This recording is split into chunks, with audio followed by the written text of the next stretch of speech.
Dik, aku ora mbok gawe kopi to. Apa? Njaluk gawe kopi.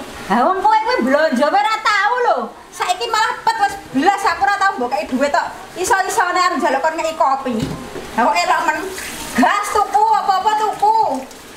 Masa-masa kaya ngene kok.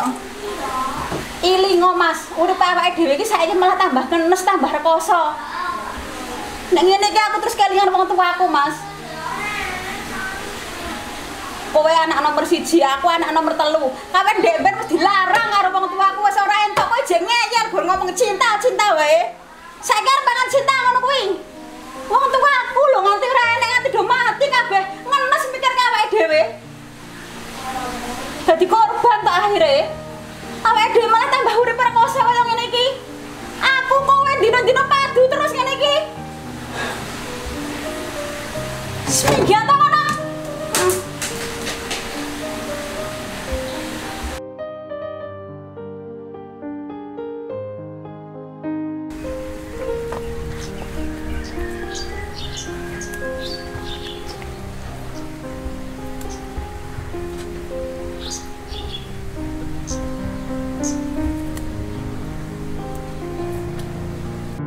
Apa iki lagi susah iki ngarapi wae yo.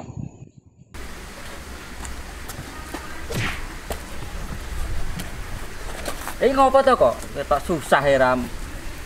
Awake kancamu curhat. Eneng ngopo to jane iki?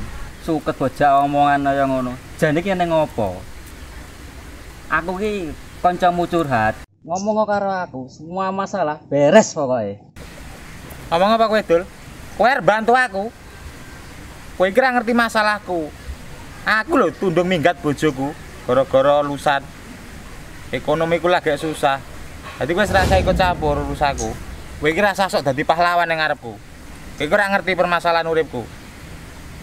Rasa sok-sokan dadi pahlawan. Oh no.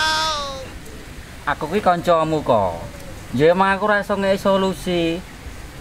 Muga-muga Mbah Penceng enek solusine. Gelem ora ning Mbah Penceng? Apa yang ngono ya, Dul? Apa ade kudu marang ning Mbah Penceng wae ya? Wis ruwet tenan pikir aku iki. Iyalah, Mbah Penceng ki mengatasi masalah tanpa masalah kok. Ya wis ayo, Dul. Budal ning Mbah Penceng. Bendang kelar masalah keluargaku.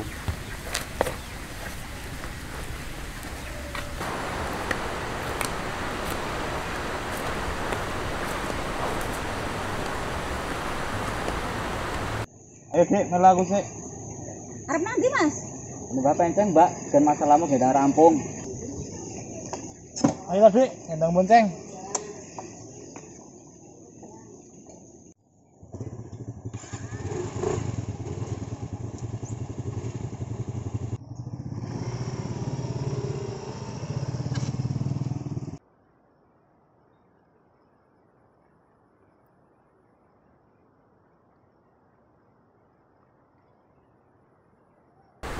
Mbah Penceng.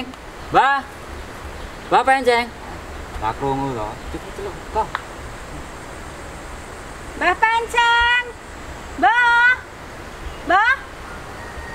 Ngopo ada rame-rame? Ganggu wong mancing wae. Mbah, mriki kriyen kula enten perlu. Sing butuh sapa? Butuh ya rene.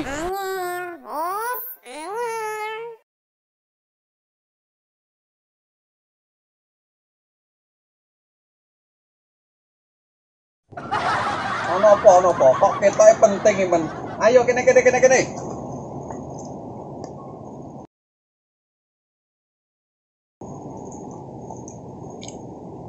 Wah, penak banget iki nggone. Kene. Ayo kene. Ayo si Dul kene.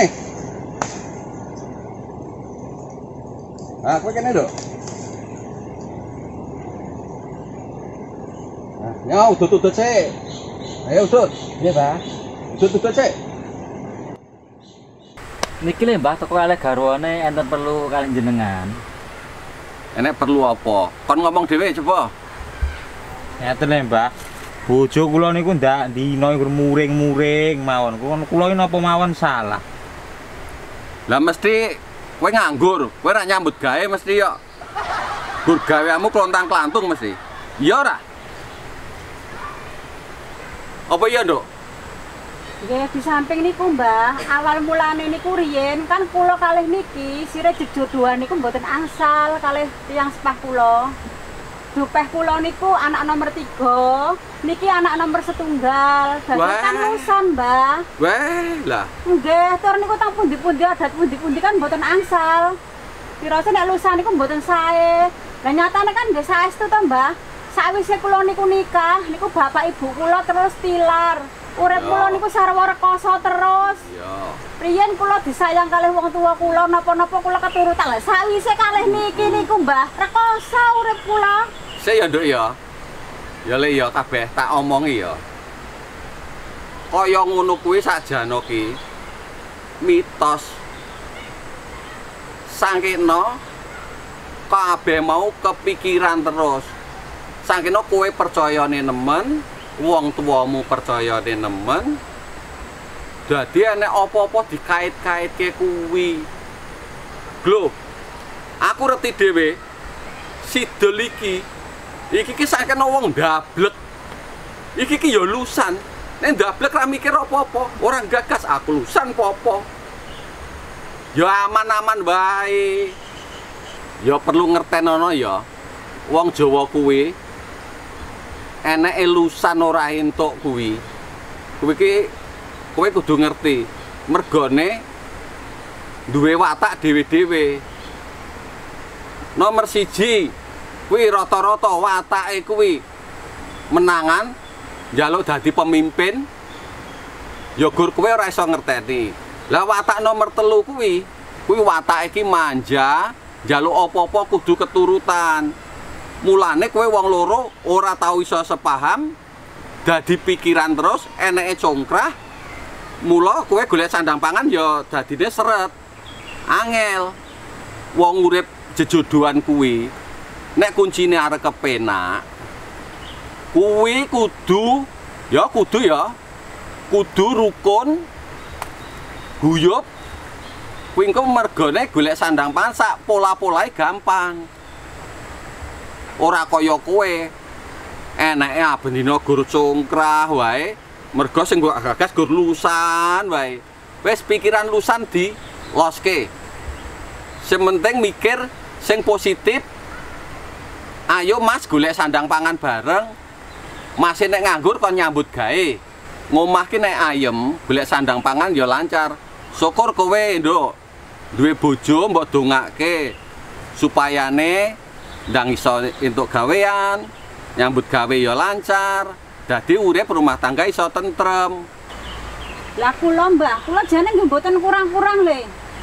Le ngandani niki, le ngoyak-ngoyak kula nggih berusaha supayane rumah tangga kula niku nggih ayem tentrem. Lah tapi nek kula gagas-gagas niku nggih bener sing dikandhake wong tua kula. Bar kula nikahan niku terus bapak kula riyen tilar, terus ibu kula. Lah kan nek ngeten iki malah luwih sengsara to, mboten nenten wong tuwa ngeten iki. Napa meleh niki kados ngeten ora gelem nyambut gawe. Ora ngono, Nduk. Pati kuwi wis ginarisen Gusti.